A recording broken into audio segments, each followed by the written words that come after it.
समाज कल्याण विभागामार्फत रमाई आवास योजनेअंतर्गत घरकुल दिले जातं। अमरावती महानगरपालिकेनं दारिद्र्य रेषेच्या दाखल्याची अट काढून विधवा महिलांना घरकुल द्यावं अशी मागणी बहुजन समाज पक्षानं केली आहे। अनुसूचित जाती व नवबौद्ध घटकातील लोकांचे राहणीमान उंच व्हावे व त्यांच्या निवाऱ्याचा प्रश्न कायमस्वरूपी सुटावा म्हणून शासन घरकुल देत आहे। घरकुलाच्या सर्वेक्षणातून विधवांना मात्र वगळण्यात आलं आहे। ही अन्यायजनक बाब आहे। विधवांना न्याय न मिळाल्यास आक्रमक आंदोलनाचा इशारा बहुजन समाज पक्षानं दिला आहे। नगरसेविका निर्मला बोरकर यांच्या नेतृत्वात हे निवेदन देण्यात आलं। बातमीपत्रात बघूया काही धार्मिक बातम्या। अमरावती वासिनी अंबादेवी पौराणिक काळापासून आपल्या भक्तांना आशीर्वाद देण्यासाठी विराजमान आहे। तसे दाखले पुराणात मिळतात। देवी रुक्मिणीचं माहेर विदर्भ व कुलदेवता अंबादेवी। देवीच्या दर्शनाला रुक्मिणी आली असता श्रीकृष्णानं तिचं हरण केलं। त्या देवीच्या देवळात दर मंगळवारी गोंधळानं सेवा केली जाते। देवाची भक्ती करण्यासाठी नवविधा भक्ती सांगितली आहे। याबरोबरच देवीची आराधना, जागरण, भजन, गोंधळ यातून केली जाते। श्री अंबादेवीच्या देवळात दर मंगळवारी विशेष पूजा असते। यामध्ये गोंधळाचाही अंतर्भाव असतो। कवड्यांच्या माळा घातलेले गोंधळी आपल्या तुणतुणे व वाद्यांच्या तालात गोंधळ म्हणतात। मोठ्या संख्येनं भाविक यावेळी उपस्थित असतात।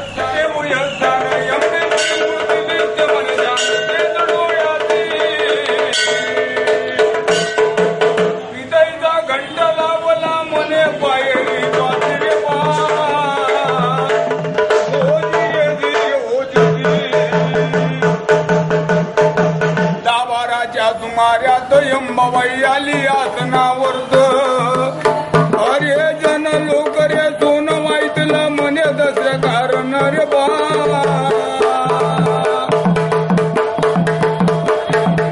अंबादेवी आपल्या भक्तांच्या मनोकामना पूर्ण करते अशी सर्वांची श्रद्धा आहे।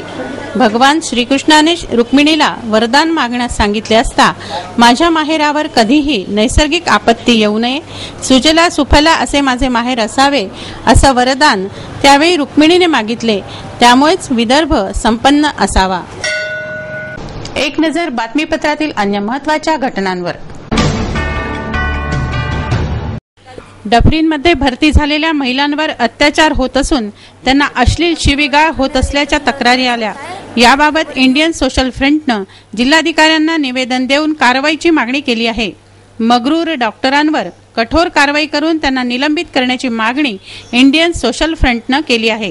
ज्या गरोदर महिला त्या ठिकाणी इलाज करायला जातात त्या तेथील डॉक्टर हे अत्यंत असभ्य वर्तणुकी सारखे त्या महिलांसोबत वापरतात। एक रुबीना बानो आहे, योगिता बिरे आहे, अशा 3-4 महिला आम्ही जेव्हा चौकशीला त्या ठिकाणी गेलो तर त्या महिलांच्या पोटावरती चापटा मारल्या, गालावरती चापटा मारल्यात आणि त्यांना हे म्हटलं की जेव्हा ते बोलते भाई मुझे दर्द हो रहा है तर दर्द हो रहा है तो लेते हो का तुमको दर्द नहीं हुआ क्या।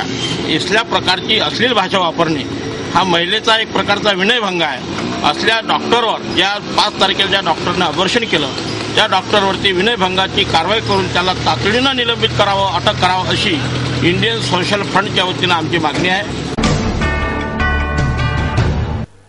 आणखी एका अन्य ठिकाणी ऑटो रिक्षा चालकांनी निवेदन दिलं आहे। ऑटो रिक्षाचे परवाने नूतनीकरण करण्याची संधी द्यावी अशी मागणी प्रहार ऑटो चालक व मालक संघटनेनं केली आहे।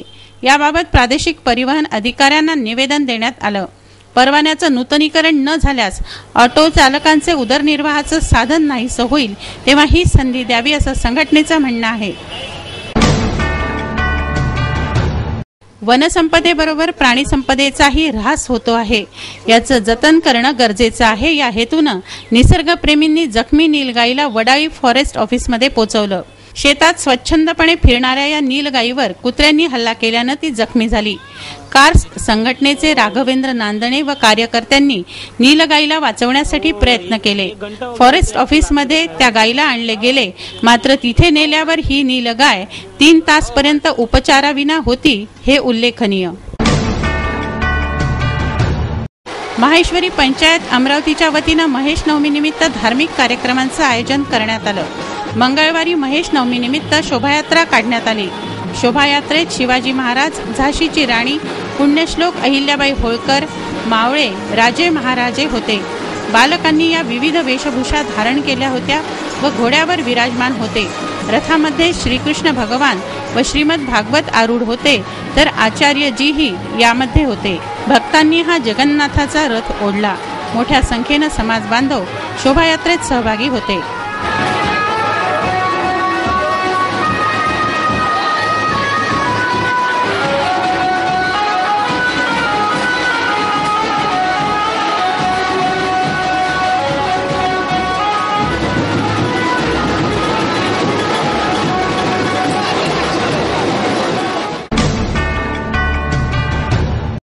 हे बातमीपत्र एवढ्यावरच थांबूया. पुन्हा एकदा आजच्या ठळक बातम्या.